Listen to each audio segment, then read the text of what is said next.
यह कहानी है होटल के भूतिया कमरा नंबर 408 की। यह होटल भूतों का होटल तो नहीं था, पर इस होटल में कुछ ऐसी घटनाएं होती थी जिसके कारण यह दूसरे होटलों से अलग था।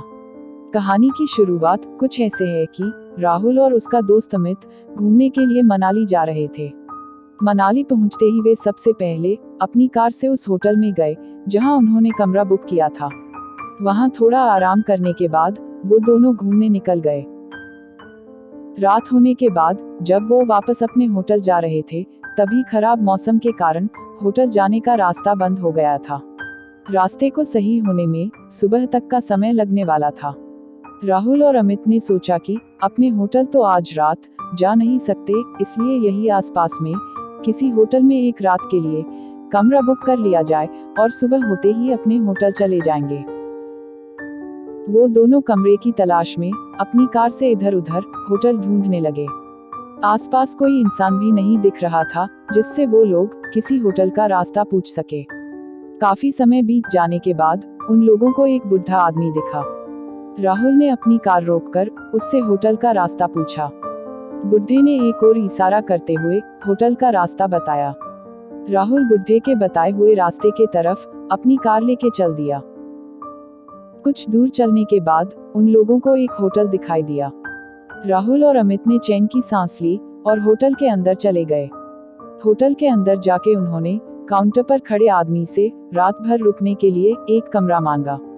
उस आदमी ने होटल के कुछ नियम बताए और एक कमरे की चाबी राहुल को दे दी। राहुल और अमित चाबी लेके कमरे की ओर चल दिया। चाबी पर कमरे का नंबर लिखा था, कमरा नंबर 408। राहुल और अमित चाबी लेके कमरे की ओर चल दिए। होटल में हर मंजिल पे चहल पहल थी। इन दोनों का कमरा चौथे मंजिल पे था। वो मंजिल बिल्कुल सुनसान था।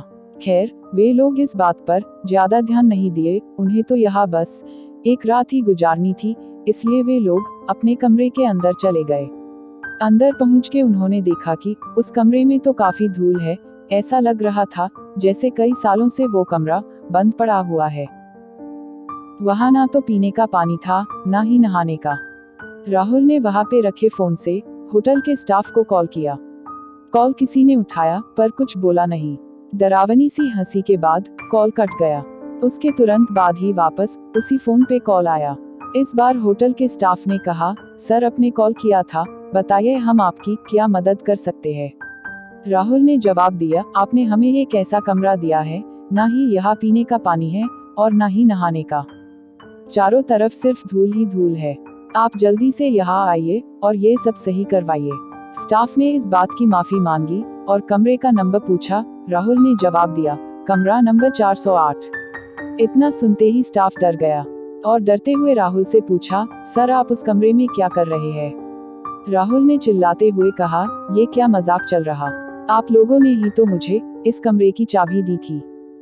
स्टाफ सहमी आवाज में बोला, सर जितना जल्दी से जल्दी हो सके आप उस कमरे से बाहर निकलिए और नीचे आइए। राहुल ने पूछा, पर क्यों।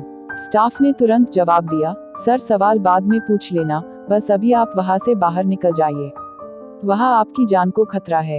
इतना सुनते ही राहुल और अमित कॉल कट करके कमरे से बाहर निकलने के लिए दरवाजे की तरफ जाने लगे।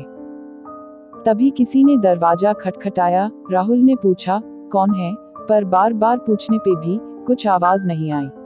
तभी उस रूम की लाइट चली गई। राहुल और अमित अब समझ गए थे कि ये भूत प्रेत का मामला है। वो दोनों काफी डर चुके थे। तभी बाहर से आवाज आई, सर आपने कॉल किया था सफाई और पानी के लिए, मैं वही ठीक करने आया हूँ। और फिर डरावनी सी हंसी से फिर से सन्नाटा छा गया। तभी फिर से कमरे में रखे फोन पर कॉल आया।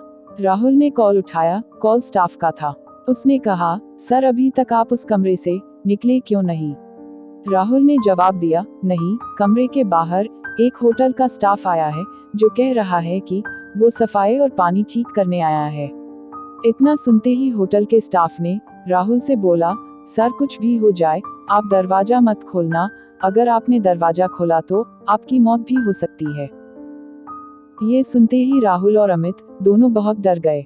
फिर स्टाफ ने कहा, सर आप अंदर ही रहिए, हम लोग आपको बचाने ऊपर आते हैं। कुछ देर बाद कमरे के बाहर से आवाज आई, सर हम लोग आ गए हैं।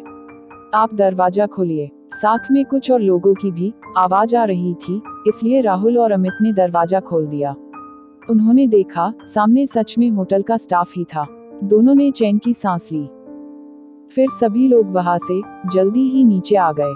राहुल ने काउंटर पर देखा, वहां पर कोई और दूसरा स्टाफ नहीं था। जिसने राहुल को चाबी दी थी वो कहीं नहीं दिखा। ये सारी बातें राहुल ने वहां के लोगों को बताई। उन लोगों ने राहुल से कहा, सर आपको जिसने चाबी दी थी वो भी पहले इसी होटल में काम करता था, पर अचानक से एक दिन कमरा नंबर 408 में रहस्यमय तरीके से उसकी मौत हो गई। तब से उसकी आत्मा इसी होटल में रहती है, पर वो बस उन लोगों को ही परेशान करती है जो 408 कमरे के पास जाते हैं।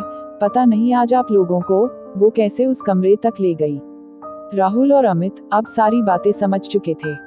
जैसे तैसे उन्होंने वहां रात गुजारी और सुबह होते ही अपने होटल की ओर चल दिए।